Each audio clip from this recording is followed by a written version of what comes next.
It very much feels like this is heading toward Sam Altman coming back in some capacity, some kind of board change. The exact details on that stuff are very much TBD. What's so wild to me about this whole thing, Max, is it's all playing out almost in the open. It's certainly playing out in real time. And at the end of the day, a lot of these decisions happen behind closed doors and companies make announcements and then people move on with their lives. That's not at all what's happening here. It's the whole thing is it's kind of embarrassing a little bit. Well, it's hard to say, is this because OpenAI, part of what makes this story crazy is that OpenAI is like the hottest startup in Silicon Valley. $86 billion valuation is what we were reporting before this happened, close relationship with Microsoft. Or is it because of the times we live in, because of the, social media and all that this stuff is playing out in a more public way than usual? But either way, yeah, it's like an episode of Succession, but instead of playing out over a number of seasons, it's playing out over, a number of days, and it's all happening kind of in real time. Do you think, Max, that the ship can be righted?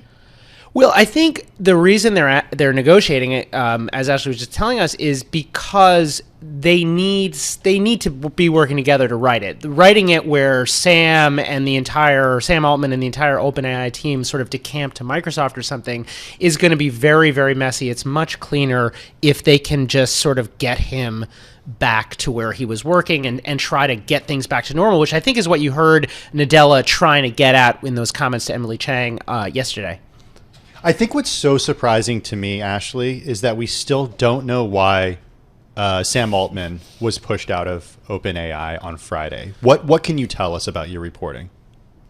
I mean, I know for a fact from people who have talked to the board and have gone to the board directly and asked what the reasons were, that the board hasn't come up with anything beyond.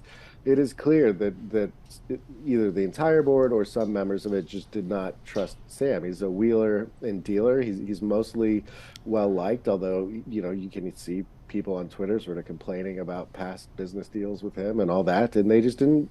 This comes down to a trust issue.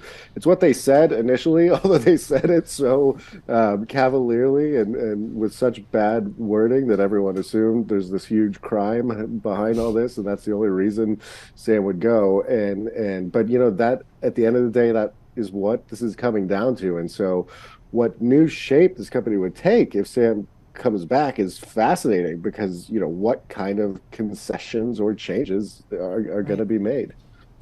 The thing about this that makes it so different is that the board members were not. They have this sort of almost religious belief about the dangers of AI. This is not a normal company. And that's why with this wheeling and dealing that Ashlee's talking about, and we're talking about a lot of stuff. We're talking about raising money from big investors. We're talking about deals with Microsoft. And then we're talking about all these side projects. Ashlee reported and a group of Bloomberg reporters reported about this chip venture. They were raising tens of billions of dollars for a separate thing. Sam Altman had this other crypto-related thing called WorldCoin. So you have all these different ventures, all of them kind of connected to OpenAI in the sense that they're about AI, but not governed by this safety board. And then you have, or this board, and then you have these board members who really take this stuff seriously, who see this, and you can see why that might lead to some tension. So Max, is it that they don't like these side projects that seem to kind of, loosely related, but maybe not? Or is it that they're concerned about the ethical concerns of generative AI? What, or we don't know? Well, we reported that there's a concern about the fact that the board doesn't have